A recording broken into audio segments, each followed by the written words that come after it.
ሰላም ጤና ይስጥልን ውድ የአሮማ ሚዲያ ቤተሰቦቻችን የሰዓቱን ዜናዎች እንደሚከተለው እናቀርባለን። አብራችሁን ቆዩ። ትራምፕ ዋልማርትን አስጠነቀቁ። ኢኮኖሚክስ ታይምስ እንደዘገበው የዋልማርት ደንበኞች በቅርቡ ከቲማቲም እስከ አሻንጉሊት ባሉ እቃዎች ላይ የዋጋ ጭማሪ ያጋጥማቸዋል። ምክንያቱም ድርጅቱ እንዳስታወቀው ከተለያዩ ሀገራት የሚያስገባቸውን እቃዎች በታሪፍ የተነሳ ጫና ውስጥ ወድቋል። የዋልማርት ዋና ስራ አስኪያጅ ጆን ዳቪድ ከሲቢኤንሲ ጋር ባደረጉ ቃለ ምልልስ በቻልነው መጠን የተሻለ አማራጭ እየፈለግን ነው ያሉ ሲሆን አሁን ያለው የታሪፍ ሁኔታ ባልተለመደ ሁኔታ በሸቀጦች ዋጋ ላይ ጭማሪ ሊያስከትል እንደሚችል ጥቆማ ሰጥተዋል። እንደገለጹትም በያዝነው ሜይ ወር መጨረሻ ወይም በጁን ወር ይህ ጭማሪ ሊደረግ ይችላል። እንደ ዘገባው ዋልማርት ለገበያ ከሚያቀርባቸው ሸቀጦች መካከል 1/3 የአሜሪካ ምርት ቢሆንም ቀሪው ግን ከቻይና፣ ከቪየትናም፣ ከህንድ እንዲሁም ከሌሎች የዓለም ክፍሎች የሚገባ ነው። በተለይም እንደ ሙዝና አቮካዶ ያሉ ምርቶች ከኮሎምቢያ፣ ኮስታሪካና ፔሩን ከመሳሰሉ ሀገራት የሚገቡ በመሆናቸው የዋጋ ጭማሪውን እያሳዩ ይገኛሉ። ይሁንና ፕሬዚዳንት ትራምፕ ዋልማርት ዋጋ እንዳይጨምር የሚገልጽ ማሳሰቢያ ሰጥተዋል። ትራምፕ በትሩዝ ሶሻል ገጻቸው ላይ ዋልማርት ዋጋ ለመጨመር የታሪፍን ጉዳይ እንደ ሰበብ መጠቀሙን ሊያቆም ይገባል ብለዋል። ጨምረውም ዋልማርት ባለፈው ዓመት ባልተጠበቀ ሁኔታ በቢሊዮን የሚቆጠሩ ዶላሮች አግኝቷል። ስለዚህ አሁን የተጣለውን ታሪፍ ራሱ ሊወጣ ይገባል ካሉ በኋላ ዋልማርትን በቅርበት እየተከታተሉት መሆኑንም ማስታወቃቸውን ዘገባው አስረድቷል። አምነስቲ ኢንተርናሽናል በሩሲያ ውስጥ ታገደ። የሩሲያ ጠቅላይ አቃቢ ሕግ ጽሕፈት ቤት ዛሬ እንዳስታወቀው ዓለም አቀፉ የሰብአዊ መብት ተሟጋች አምነስቲ ኢንተርናሽናል የማያስፈልጉ ድርጅቶች ውስጥ ተካቷል። ይህ ማለት ደግሞ ድርጅቱ ከዚህ በኋላ በሩሲያ ውስጥ መንቀሳቀስ አይችልም። የሩሲያ መንግስት እስካሁን 223 ተቋማትን የሚያስፈልጉ ድርጅቶችን የሚይዝ ዝርዝር ውስጥ የከተተ ሲሆን ከነዚህ ውስጥ ምዕራባውያን የዜና ተቋማትና የመብት ተሟጋቾች ይገኙበታል። በዚህ ዝርዝር ውስጥ የተካተቱም ከሩሲያ ለቀው የመውጣት ግዴታ ይኖርባቸዋል። በዝርዝሩ ውስጥ ከተካተቱ ድርጅቶች ጋር የሚሰራ ወይንም እነዚህ ድርጅቶች የደገፉ ሩሲያን እስከ 5 ዓመት የሚያደርስ እስር እንደሚጣልበት ህጉ ደንግጓል።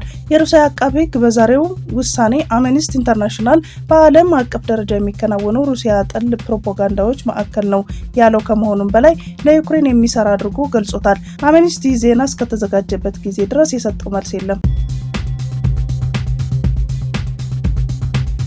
የጅቡቲ መንግስት በዛሬው ዕለት ኢትዮጵያውያንን ጨምሮ ህገወጥ ስደተኞች በግድ ማባረር ጀመረ።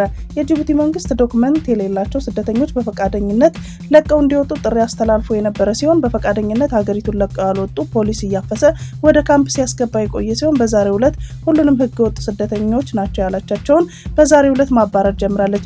በዚህ ዘመቻ አብዛኞቹ የተባረሩት ያሉት ኢትዮጵያውያን፣ ሶማሊያውያንና የመናዊ ናቸው።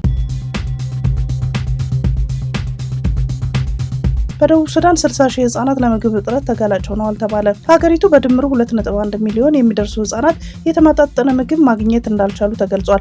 በላይኛው ናይል ሪቨር ለህጻናት ሲቀርብ የነበረውን የሰብአዊ ድጋፍ እየቀነሰ መምጣቱን የዓለም ምግብ ፕሮግራም አስታውቋል። በቅርቡ የተኩስ ልውውጥ በተደረገበት ዋይት ናይል እርዳታ ከቀረበ ከወር በላይ መሆኑን ገልጿል።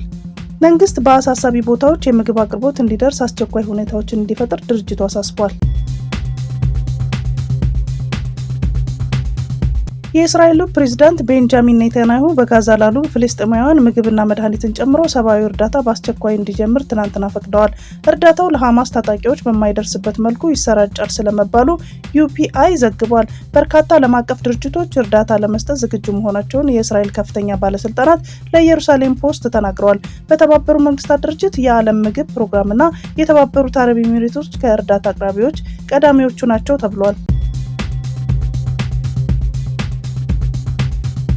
ታዋቂው የኬንያ ጠበቃና የሀገሪቱ የቀድሞ የፍትህ ሚኒስተር ማርታ ካሩዋ በታንዛኒያ የተቃዋሚ ፓርቲ መሪ ቱንዱ ሉሲ የፍርድ ሂደት ላይ እንዳይታደሙ ነው የተባረሩት። አብረዋቸው የነበሩ 2 የስራ ባልደረቦቻቸውም ታንዛኒያ ከገቡ በኋላ ታስረው ወደ ሀገራቸው እንዲመለሱ ተደርጓል። የሀገሪቱ ባለስልጣናት ይህ ዘገባ እስከተጠናቀረበት ሰዓት ድረስ በጉዳዩ ዙሪያ አስተያየትም አልሰጡም ሲሉ ቢቢሲ ዘግቧል። የታንዛኒያ ዋና ተቃዋሚ ቻዴማ ፓርቲ መሪ ሊሱ ባለፈው ወር በአገር ክህደት ተከሰው ሰኞ ፍርድ ቤት እንዲቀርቡ ተገልጿል። የፓርቲው ዋና ጸሐፊ ድርጊቱን በማውገዝ የውሸት ሀገር ክህደት ክስ ነውርን ለመደበቅ መፍትሄ የውጭ ጠበቆችን ማሰር ሳይሆን ክሱን ሙሉ በሙሉ መተው ነው ብለዋል። የታንዛኒያ የሰብአዊ መብት ተሟጋች ጥምረት ተከሳሹ ሚያዝያ 15 በፍርድ ቤት በቀረቡበት ወቅት ጠበቃዋ ታንዛኒያ ገብተው ጉዳዩ እንዲከታተሉ እንደተፈቀደላቸው አስታውሷል። ግለሰቧ የተከበሩ የሰብአዊ መብት ተሟጋች ሲሆኑ በምስራቅ አፍሪካ ያለውን ዲሞክራሲ ኋላ ቀር በሚል ትችታቸው ይታወቃሉ።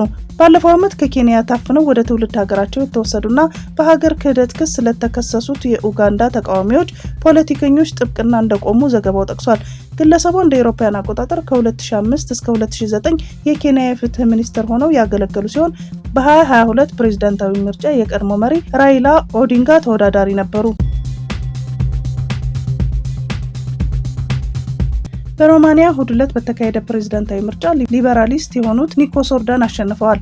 በአውሮፓ ህብረት ደጋፊ ናቸው የሚባልላቸው ኒኮስ ኦርዳን ከተፎካካሪያቸው ጆርጅ ሲሞን የተሻለ ድምጽ በማግኘት ምርጫውን ያሸነፉት። በፕሬዝዳንታዊ ምርጫ ኒኮስ ኦርዳን በአጠቃላይ ከተሰጠው ድምጽ 54 በመቶ አግኝተዋል። ተፎካካሪያቸው ጆርጅ ሲሞን በበኩላቸው ከተሰጠው አጠቃላይ ድምጽ 46 በመቶ ማግኘታቸውን ሲኤንኤን ዘግቧል።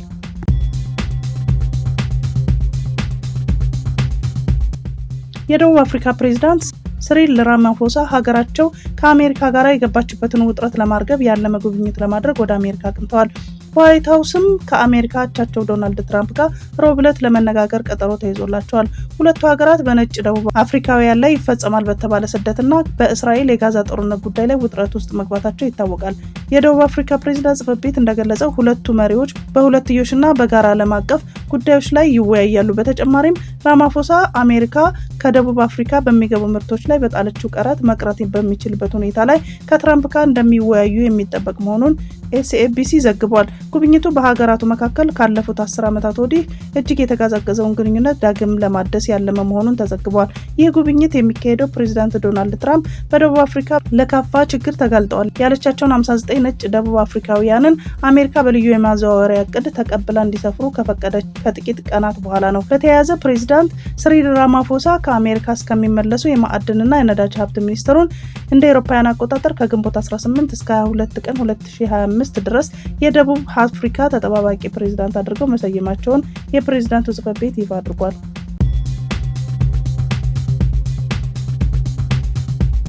በአማራ ክልል ባለፉት 9 ወራት የተመረተ ከ20,000 ኪሎ ግራም በላይ የኦፓል ማዕድን በማዕከላዊ ገበያ በኩል ለውጭ ገበያ መቅረቡን የክልሉ ማዕድን ሀብት ልማት ቢሮ አስታውቋል።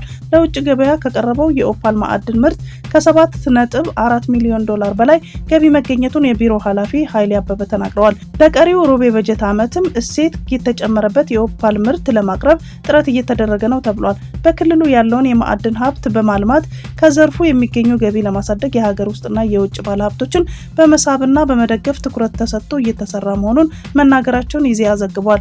ከኦፓል ምርቱ በተጨማሪ 76 ኪሎ ግራም የወርቅ ምርት ለብሔራዊ ባንክ መቅረቡ የተመላከተ ሲሆን ከባለፈው በጀት ዓመት ከክልሉ ተመርቶ በማዕከላዊ ገበያ በኩል ወደ ውጭ ከተላከው የኦፓል ምርት ከ2.3 ሚሊዮን ዶላር በላይ ገቢ መገኘቱን የክልሉ የማዕድን ሀብት ልማት ቢሮ መረጃ ያመለክታል።